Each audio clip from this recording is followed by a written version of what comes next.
having a really nice time, Dragonos? Gee whiz me, this is it. It's finally happening. Quick, think of something witty to say. Shendel. I don't know.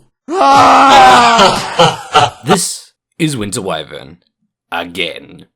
And this is the only way to play Winter Wyvern. Again. Or Wrath, the Winter Wyvern, has come a long way.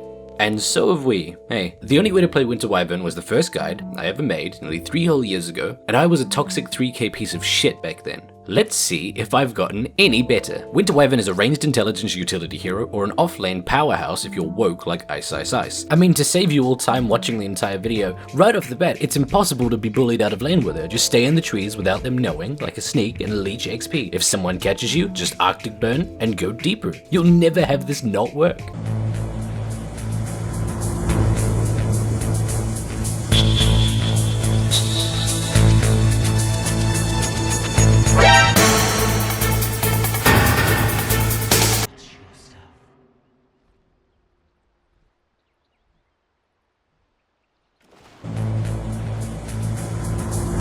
I was saying this in 2015, and lo and behold, I'm still saying it now. It's weird that I'm still saying it now. Did nobody clue into the fact that this is true yet? Ice Ice Ice did it that one time and it still didn't take off. What do I gotta do? It's fun. You don't understand, just give it a try. Sure, okay.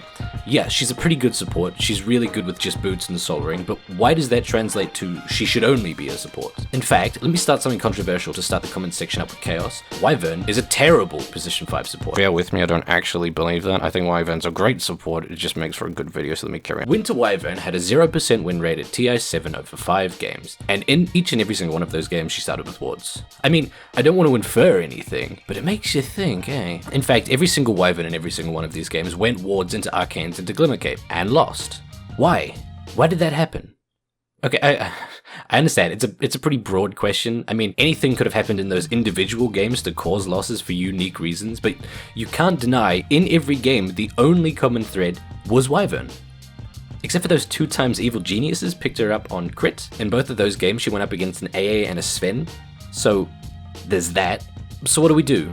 Wyvern picks support items, loses 5 times, and never wins once at TI7, the biggest tournament of that year. Whatever do we do? Oh, yeah, hey, Radical, stop building like that. Wyvern can be played as the most defensive of supports, and you can still lose, because at a point where you're picking Wyvern specifically to be a defensive support, you're shooting yourself in the foot. Oracle is a wholly defensive support. Chen is a defensive support. Dazzle is a pretty defensive support. In fact, he's a defensive support that counters physical damage heroes, just like Wyvern. And unlike Wyvern, without really changing their builds, they can also work aggressively. Dazzle has armor reduction, Chen has push, Oracle can build armlet, but Wyvern can't. Because you've taken a hero that has a support ability and then built more support abilities. You've built Arcanes and Glimmer, and now every spell that isn't Cold Embrace is being ignored. So I don't know, change it up? Build Medallion again, like the same thing I was saying 3 years ago. In fact, with 3 years of changes, Medallion's only ever gotten better. Since that guide, Wyvern's ult Winter's Curse now makes victims 100% immune to all damage that aren't their allies, and now gives a Mask of Badness level of attack speed steroid to all of them. It's not an 800 range black hole anymore, and that's probably a good thing. What it is now is a balance spell. Debatably, it's a surefire way of deleting anyone standing next to that god strength Sven, and if you build around it, a surefire way to delete the Sven instead.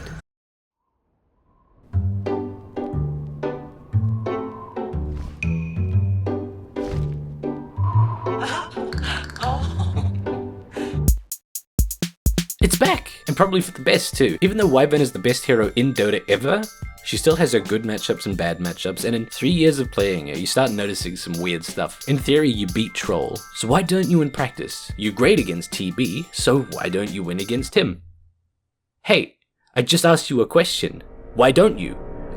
Why don't you specifically win against Terrorblade? Answer! There's a secret to these videos to get the big bucks, you know. You ask a rhetorical question near the start and then don't answer it until the very end. Or maybe, even at all if you forget, maybe put it in the part 2. You just pad the shit out of your videos to get over that 10-minute threshold. I mean, these videos could all be summed up in, I don't know, the first 5 seconds if I just added the alt tabbers guide again. If I was to do that, you guys would know I'm about to suggest Meteor Hammer. But you don't know why yet. So here's a little writing tip for that overlap of writers and and people wanting Wyvern guides, get the audience engaged, you know, give them a question. You know that one movie that old pretentious guys tell you was really good, Citizen Kane? Right at the start of that movie, the guy dies and says Rosebud.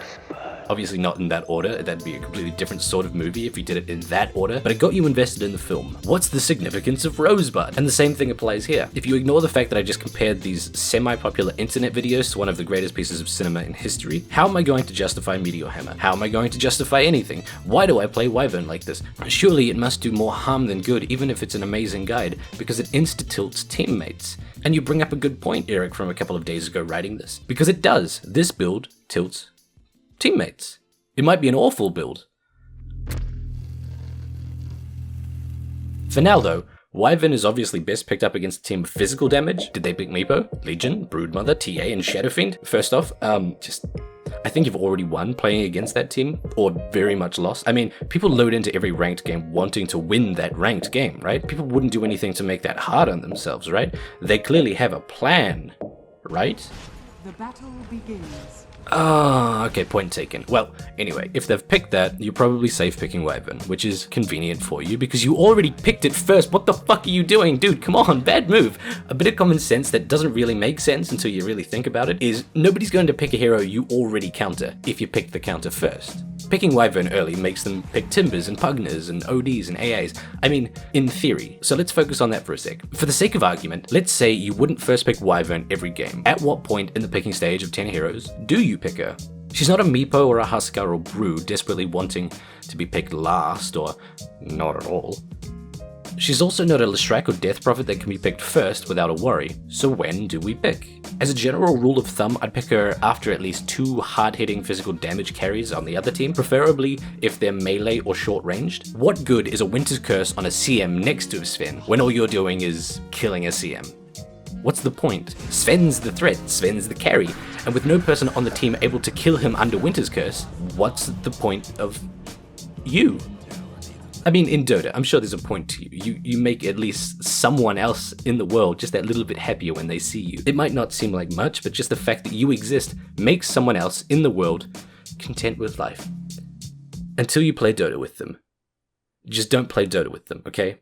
Don't introduce them to that side of you. Please. What was I saying? Oh yeah, wait for 2 carries, then pick away. Along with the first 5 that I mentioned earlier, big hard-hitting carries that you counter include Nature's Prophet, Tiny, Beastmaster maybe, and then supports like Vengeful Spirit, Dazzle, and Witch Doctor. With the Cold Embrace, you can pretty much save anyone from them. But on the flip side, you'd think heroes that just don't do physical damage would be Wyvern's biggest counter. You know, Tinkers and Phoenixes, and Invoker with Sunstrike, and you're not wrong, but there's a tier even above that, because against those sorts of heroes, you already know that Wyvern isn't good. You might just not pick her at all.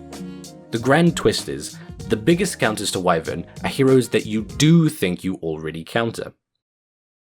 Winter's Curse is a bizarre spell in that you rely so much on the enemy to be doing well to fully make use of it. If the enemy's doing well, does that mean you're not? Does that mean you're losing? I don't know, but I do know that I've picked Wyvern into Terrorblade 1,000 times, every time thinking, well, this time it'll work. I was just messing up last time. Wyvern beats Terrorblade. I just need to ult him next to his illusions. But I'm wrong. Every time. Not only is it nearly impossible to be 100% confident that that TB is the real one, not that one, it's also all for naught. Terrorblade fundamentally builds to counter Wyvern just accidentally because he builds for his illusions. He builds stats, he builds auras, and he builds armor. Your ult does nothing to him. But it doesn't matter, right? Because I can just ult someone next to him. Yeah, but for what? Terrorblade is still alive and unharmed both before and after your 80-second ultimate teamfight spell. If you're using it on a support because you're incapable of using it on a Terrorblade, you now have nothing to deal with the Terrorblade. The same goes for Troll, Lifestealer, Juggernaut. You don't ult guys like that. You ult their teammates and they attack them for you. But all 3 of those ones run at you through Magic Immunity. They bypass Winter's Curse, unless Curse is cast on them, which it isn't. Because you don't do that. You ult their teammates. It's a lose-lose scenario. And Winter Wyvern, as a support, is, at its core, not very good. What support does absolutely nothing to help counter the enemy team's carry? The way people play her just makes her a bad hero. If only there was, maybe, some other way to play it.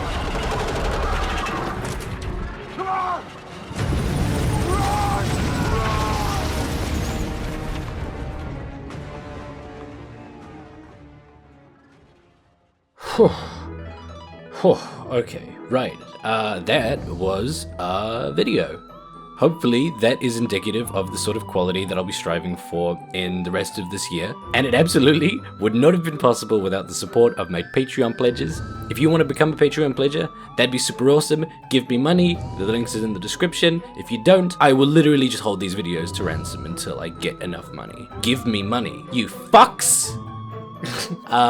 Thank you anyway. Thank you especially to these following pledges: Chris 1996, Free Kill, Foxy a fucking Loxley, Lucas Kukon, Michael Robb, Mine, Siege Towers, The Adam Sandler Attack Crab, Asbestos, Bow Wow, Jeff Miller, haha, I saw these guys a whole day ago, I'm Pickle Rick, Ich Fressen, Kim Nelson, Mr. Magic aka The Tones, Mr. Revolute, Shadow Sweetheart, just 12.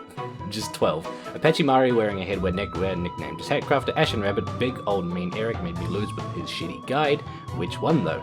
Carbon Bond, Christian Rudder, Cody Riches a little shit, Digital Dark, Don't Do Vegetables, Stay in Drugs and Eat School, Emmy Dies Alone, English Breakfast Tea, Exato, Freed of Malachor, Grumman, Hi, I'm Eric and I'm a filthy fucking slag first picker, Jolly Jew Giant, King Gizzard and the Shitty Wizard, Leon Silver, Leonard, Tsunami Shadow, Milocott, Mr. Willie, Neutral Platonic Land-Based Vertebrate, Orange Filter Sky, Pro, Crestination Studios, Pro S, Punith P, Raphael Silver, Rhett Mitchell, RJ shouldn't have to play position 5 every game. True.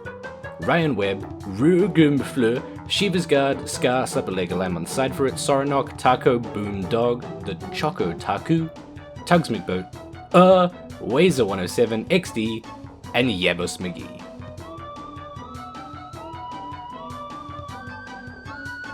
And, I mean, the rest. But they didn't pay enough to get their name read out. It feels weird doing this every single time, but I made a promise to not read their name out unless they pledged enough. This is literally the deal that we had. Alright, cool.